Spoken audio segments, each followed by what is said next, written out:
नमस्कार। आर्यावर्त टाइम्स में आप सभी का स्वागत है। बात करें अगर हरियाणा विधानसभा चुनाव की, तो इसको लेकर के तैयारी जोरों शोरों पर है। सभी पार्टियां अब तैयारी में लग चुकी है। ना सिर्फ तैयारी में लग चुकी है, यहां पर उम्मीदवारों की लिस्ट भी जारी की जा रही है और इसके साथ ही साथ मीटिंग पे मीटिंग की जा रही है, स्ट्रैटेजी बनाई जा रही है, किस तरीके से चुनाव लड़ना है, किस तरीके से अधिक जनता को प्रभावित करना है, किस तरीके से अपनी सरकार बनानी है, पूरे तरीके से तैयारी की जा रही है। अगर बात कर रहे हैं कांग्रेस पार्टी की, तो मीटिंग में दो तीन मुद्दों पर विशेष तौर पे चर्चा हुई, जिसमें से ये भी बात निकल करके सामने आ रही है कि एक तो जो इम्पॉर्टेंट पॉइंट था कि ये था, इस बार का विधानसभा चुनाव बिना सीएम फेस का ही हम लड़ेंगे। चुनाव जीतने के बाद हम तय करेंगे कौन मुख्यमंत्री बनेगा। इसके बाद दूसरा महत्वपूर्ण पॉइंट ये था कि उम्मीद है कि आम आदमी पार्टी के साथ गठबंधन की जा सकती है हरियाणा में।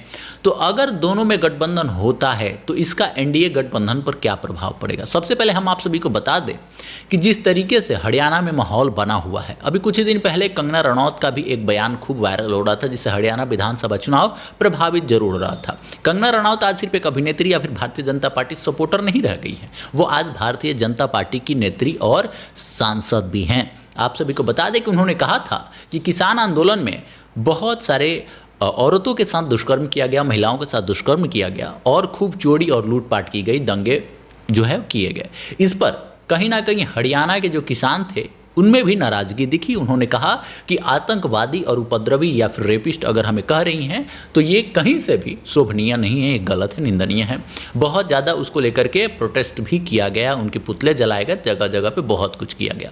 इसके साथ ही साथ आप सभी को बता दें कि हरियाणा में जो महिला पहलवानों के साथ भारतीय जनता पार्टी की सरकार द्वारा जिस तरीके से उनके साथ व्यवहार किया गया, या फिर भारतीय जनता पार्टी के ही नेता है बृजभूषण जिनके ऊपर आरोप है उनको टॉर्चर करने का, उनको जगह जगह पे उनको प्रताड़ित करने का, ये सारी चीज़ें जो चल रही है, इससे हरियाणा विधानसभा चुनाव में ऑलरेडी एनडीए गठबंधन को नुकसान होता हुआ दिख रहा है। यानी जो माहौल एनडीए का बन सकता था हरियाणा में, इन दो तीन मुद्दों की वजह से हरियाणा में एनडीए का जो माहौल है वो कहीं ना कहीं निगेटिव साइड थोड़ा सा पकड़ता हुआ नजर आ रहा है।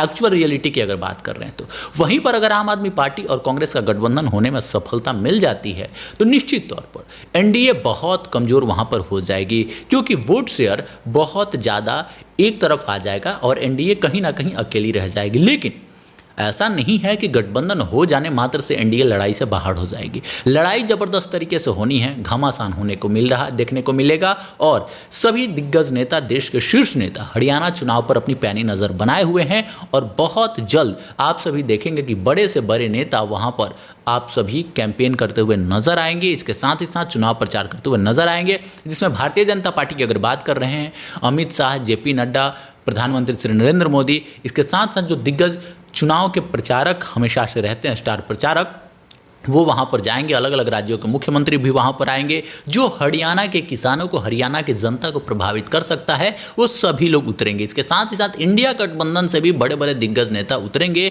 और बहुत अलग अलग यहाँ पर पैंतरे भी अपनाए जाएंगे। दाव जिस तरीके से विशेष तौर पर हरियाणा कुश्ती के लिए जाना जाता है, पहलवानी के लिए जाना जाता है, ओलंपिक में भी अब आए दिन देखते होंगे कि हरियाणा के बहुत सारे पहलवान मेडल जीत करके लाते हैं। तो ये दाव सभी पार्टियों द्वारा हरियाणा में भी इस्तेमाल किया जाएगा। तो कौन सी पार्टी किसको पटखनी देती है, कौन बनता है मेडल, कौन लेकर के आता है, कौन जीतता है, कौन मुख्यमंत्री बनता है, ये हमारे चैनल के माध्यम से आप सभी तक अपडेट पहुंचाती जाएगी। लेकिन आप सभी को बता दें कि अगर कांग्रेस इस स्ट्रैटेजी को अपनाने की बात कर रही है, अगर इस स्ट्रैटेजी को वो इम्प्लीमेंट कर देती है और वो सही तरीके से काम करने लग रहा है, तो किसी भी कीमत पर हरियाणा में कांग्रेस और आम आदमी पार्टी को सफलता मिलेगी और वो सरकार भी बनाएंगे। इसमें बड़ा नुकसान एनडीए को मिल सकता है। लेकिन जैसे मैंने बताया कि सभी पार्टियां पूरा जोर शोर से काम करने वाली है, जोर लगाने वाली है, तो आसानी से किसी का जीत निश्चित नहीं होगा और आसानी से कोई हारेगा भी नहीं। पटकनी किसी को दे देना आसान नहीं है। सभी पार्टियां कमर कस चुकी है और पूरी तरीके से तैयारी में लग चुकी है।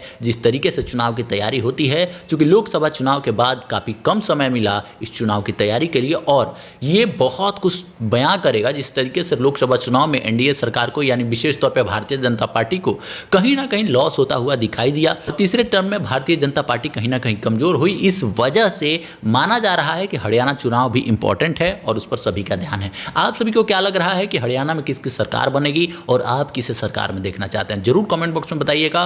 और ऐसी खबरों के लिए हमारे आर्यावर्त टाइम्स को सब्सक्राइब जरूर कीजिएगा और वीडियो को शेयर भी कीजिएगा, लाइक इसलिए कीजिएगा ताकि हमें पता चल सके कि हमारे कार्य को आप पसंद कर रहे हैं। धन्यवाद।